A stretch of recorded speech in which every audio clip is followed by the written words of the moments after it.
Hi guys, welcome back to life with Darshi. ಇವತ್ತೊಂದು chicken ಸುಕ್ಕ ಮಾಡುವ ಸಿಂಪಲಾಗಿ. ಅದಕ್ಕೆ ಇವಾಗ ಪ್ಯಾನ್ ಇಟ್ಟಿದ್ದೇನೆ.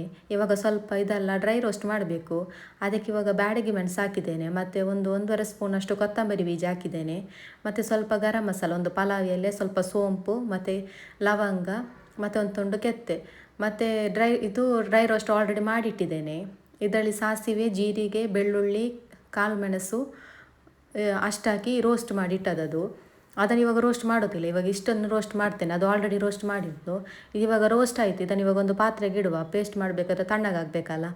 ಇವಾಗ ಅದೇ ಪ್ಯಾನಿಗೆ ಸ್ವಲ್ಪ ತೆಂಗಿನಕಾಯಿ ತುರಿ ಒಂದು ಅರ್ಧ ಫುಲ್ ಹಾಕಿದ್ದೇನೆ, ಮತ್ತೊಂದು ಅರ್ಧದಲ್ಲಿ ಕಾಳುವಸಿ ಹಾಕಿದ್ದೇನೆ. ಅದಕ್ಕೆ 1 ಸ್ಪೂನಷ್ಟು ಜೀರಿಗೆ, ಮತ್ತು ಒಂದು ಅರ್ಧ ಸ್ಪೂನಷ್ಟು ಅರಶಿನ ಹುಡಿ ಇದೆಯಲ್ಲ ಅದು, ಮತ್ತು ಒಂದು ಸ್ವಲ್ಪ ಕರಿಬೇವು ಸೊಪ್ಪು. ಇದು ಫ್ರೆಶ್ ಕರಿಬೇವು ಸೊಪ್ಪು ಹಾಕಿದರೆ ಒಳ್ಳೆ ಸ್ಮೆಲ್ ಬರ್ತದೆ. ಮತ್ತು ಒಂದು ನೀರುಳ್ಳಿ ಕಟ್ ಮಾಡಿಟ್ಟಿದ್ದೆ, ಅದರಲ್ಲಿ ಒಂದು ಸ್ವಲ್ಪ ನೀರುಳ್ಳಿ ತೆಗೆದು ಇದಕ್ಕೆ ಹಾಕ್ತೇನೆ. ಮತ್ತು ಬೆಳ್ಳುಳ್ಳಿ ಇದ್ದರೆ ಬೆಳ್ಳುಳ್ಳಿಯನ್ನು ಗುದ್ದಿ ಹಾಕ್ಬೋದು ಇದಕ್ಕೆ, ಅವಾಗ ಸ್ಮೆಲ್ ಚೆನ್ನಾಗಿ ಬರ್ತದೆ. ಚೆನ್ನಾಗಿ ರೋಸ್ಟ್ ಮಾಡಬೇಕು, ಎಣ್ಣೆಯನ್ನು ಹಾಕೋದಿಲ್ಲ, ಹಾಗೆ ರೋಸ್ಟ್ ಮಾಡ್ತೇನೆ. ಇವಾಗ ಇದು ಚೆನ್ನಾಗಿ ರೋಸ್ಟ್ ಆಗಿದೆ. ಇವಾಗ ಇದನ್ನು ಒಂದು ಪ್ಲೇಟಿಗೆ ಹಾಕ್ತೇನೆ, ಇಲ್ಲಾಂದರೆ ಅದರಲ್ಲೇ ಇಟ್ಟರೆ ಅದು ಕರಚಿ ಹೋಗ್ತದೆ. ಇವಾಗ ಪ್ಯಾನಲ್ಲಿ ಇವಾಗ ರೋಸ್ಟ್ ಮಾಡಿದ್ದಿತ್ತಲ್ಲ ಮೆಣಸಲ್ಲ, ಅದಕ್ಕೆ ಒಂದು ತುಂಡು ಹುಳಿ ಹಾಕಿ ನೀರು ಹಾಕಿ ಚೆನ್ನಾಗಿ ನೈಸ್ ರುಬ್ಬಬೇಕು. ಇವಾಗ ಅದು ರುಬ್ಬಿ ಆಗಿದೆ. ಇವಾಗ ಪ್ಯಾನ್ ಇಡ್ತಿದ್ದೇನೆ, ಅದಕ್ಕೆ ಎಣ್ಣೆ ಹಾಕ್ತಿದ್ದೇನೆ. ನಾನಿಲ್ಲಿ ಸನ್ಫ್ಲವರ್ ಆಯಿಲ್ ಹಾಕ್ತಿದ್ದೇನೆ.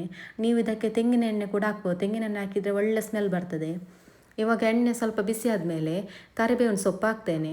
ಇವಾಗ ಕೂಡ ಬೆಳ್ಳುಳ್ಳಿಯನ್ನು ಗುದ್ದಿ ಹಾಕ್ಬೋದು. ನಾನು ಆವಾಗ ಬೆಳ್ಳುಳ್ಳಿ ಅದರಲ್ಲಿ ಇತ್ತಲ್ಲ, ಅದಕ್ಕೆ ನಾನು ಹಾಕೋದಿಲ್ಲ. ಮತ್ತು ನೀರುಳ್ಳಿ ಒಂದು ಫುಲ್ ನೀರುಳ್ಳಿಯನ್ನು ಸ್ವಲ್ಪ ಇದಕ್ಕೆ ಹಾಕಿದ್ದೇನೆ, ಅದಕ್ಕೆ ತೆಂಗಿನ ತುರಿಗೆ ಫ್ರೈ ಮಾಡುವಾಗ.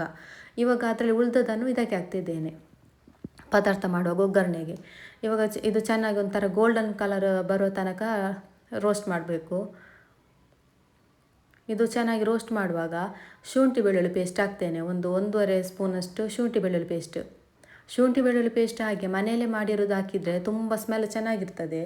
ಮತ್ತು ಅಂಗಡಿಯಿಂದ ತಂದರೆ ಅಷ್ಟೊಂದು ಸ್ಮೆಲ್ ಇರೋದಿಲ್ಲ. ಇದು ಮನೆಯಲ್ಲೇ ಮಾಡಿರೋದು, ಅದಕ್ಕೆ ಸ್ಮೆಲ್ ಚೆನ್ನಾಗಿರ್ತದೆ. ಅದೇ ಹಾಕಿ ಇವಾಗ ಇದನ್ನು ಕೂಡ ಒಳ್ಳೆ ರೋಸ್ಟ್ ಮಾಡ್ತಾ ಇದ್ದೇನೆ.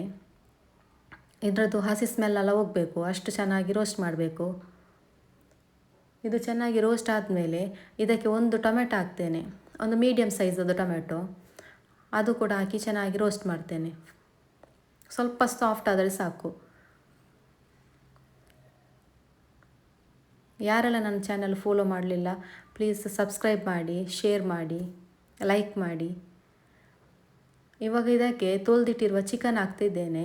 ಚಿಕನ್ದು ತುಂಡು ನಾನು ಬೋನ್ಲೆಸ್ ಎಲ್ಲ ನಿನ್ನೆ ಪದಾರ್ಥಕ್ಕೆ ಮಾಡಿದ್ದೇನೆ, ಚಿಕನ್ ಮಸಾಲ. ಆ ವಿಡಿಯೋ ಯಾರೆಲ್ಲ ನೋಡಲಿಲ್ಲ ಪ್ಲೀಸ್ ಅದನ್ನು ನೋಡಿ.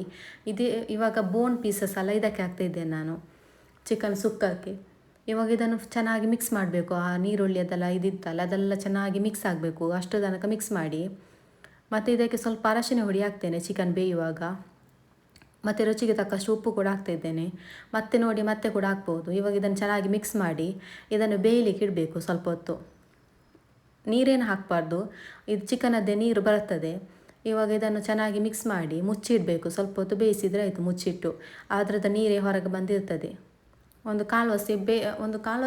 ಅರ್ಧ ವಸೆ ಬೆಂದಿರ್ತದೆ. ಇವಾಗ ಇದೆಲ್ಲ ಚಿಕನದ್ದೇ ನೀರು. ಇವಾಗ ಕಡ್ದ ಪೇಸ್ಟ್ ಇತ್ತಲ್ಲ ಅದನ್ನು ಹಾಕ್ತಾ ಇದ್ದೇನೆ. ಇವಾಗ ಅದೇ ಮಿಕ್ಸಿಗೆ ಸ್ವಲ್ಪ ನೀರು ಹಾಕಿ ಆ ನೀರನ್ನು ಕೂಡ ಹಾಕ್ತೇನೆ ಇದಕ್ಕೆ.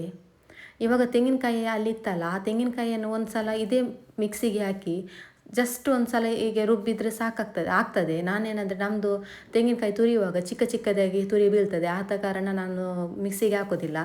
ಇವಾಗ ದೊಡ್ಡ ತುರಿ ಬೀಳ್ತದಲ್ಲ, ಆವಾಗ ಮಿಕ್ಸಿಗೆ ಹಾಕಿ ಒಂದು ಸಲ ಈಚೆಗೆ ಗ್ರೈಂಡ್ ಮಾಡಬೇಕಾಗ್ತದೆ. ತುಂಬ ಪೇಸ್ಟ್ ಅಲ್ಲ, ಸ್ವಲ್ಪ ತರಿ ಇರುವಾಗ ಇದು ಮಾಡಬೇಕು. ಇವಾಗ ಅದೇ ಮಿಕ್ಸಿಗೆ ಹಾಕಿ ನಾನು ನೀರು ಹಾಕಿ ಇವಾಗ ಇದಕ್ಕೆ ಹಾಕ್ತಿದ್ದೇನೆ. ಇದು ಚೆನ್ನಾಗಿ ಮಿಕ್ಸ್ ಮಾಡಿ ಆ ಪೇಸ್ಟ್ ಎಲ್ಲ ಚಿಕನಿಗೆ ಹಿಡಿಬೇಕು, ಅಷ್ಟೊತ್ತು ಮಿಕ್ಸ್ ಮಾಡಿ. ಪೇಸ್ಟ್ ಕೂಡ ಹಾಗೆ ಒಳ್ಳೆ ನೈಸ್ ಆಗಬೇಕು, ಆವಾಗ ಒಳ್ಳೆ ರುಚಿ ಬರ್ತದೆ. ಇವಾಗ ಇದನ್ನು ಸ್ವಲ್ಪ ಮುಚ್ಚಿಟ್ಟು ಸ್ವಲ್ಪ ಹೊತ್ತು ಬೇಯಿಸುವ. ಇವಾಗ ಸ್ವಲ್ಪ ಉಪ್ಪು ಹಾಕ್ತಾ ಇದ್ದೇನೆ, ಇದರ ಮೇಲೆ ಸ್ವಲ್ಪ ಉಪ್ಪು ಬೇಕಿತ್ತು. ಇವಾಗ ಒಂದು ಸಲ ಬೆಂದಾಯಿತು. ಇವಾಗ ಅದನ್ನು ಚೆನ್ನಾಗಿ ಮತ್ತೆ ಮಿಕ್ಸ್ ಮಾಡಿ ಆ ತೆಂಗಿನಕಾಯಿದ್ದು ನಾವು ರೋಸ್ಟ್ ಮಾಡಿದ್ದೀವಲ್ಲ ಅದನ್ನು ಹಾಕ್ತಾ ಇದ್ದೇನೆ. ಇವಾಗ ಇದನ್ನು ಚೆನ್ನಾಗಿ ಮಿಕ್ಸ್ ಮಾಡಬೇಕು. ಇದನ್ನು ನೀರು ದೋಸೆಯೊಟ್ಟಿಗೆ, ಚಪಾತಿ ಒಟ್ಟಿಗೆ, ಮತ್ತು ಬಾಯ್ಲ್ಡ್ ರೈಸ್ ಇದೆಯಲ್ಲ, ಕುಚ್ಚಲಕ್ಕಿ ಅನ್ನ, ಅದರೊಟ್ಟಿಗೆಲ್ಲ ಚೆನ್ನಾಗಾಗ್ತದೆ. ಒಂದು ಸಲ ಟ್ರೈ ಮಾಡಿ.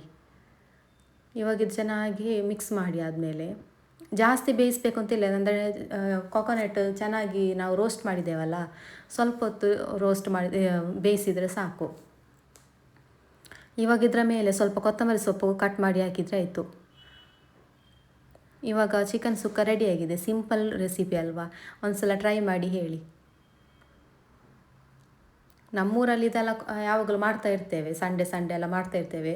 ಇಲ್ಲಿ ಯಾರೆಲ್ಲ ಮಾಡಲಿಲ್ಲ, ಇದೊಂದು ಸಲ ಟ್ರೈ ಮಾಡಿ ನೋಡಿ.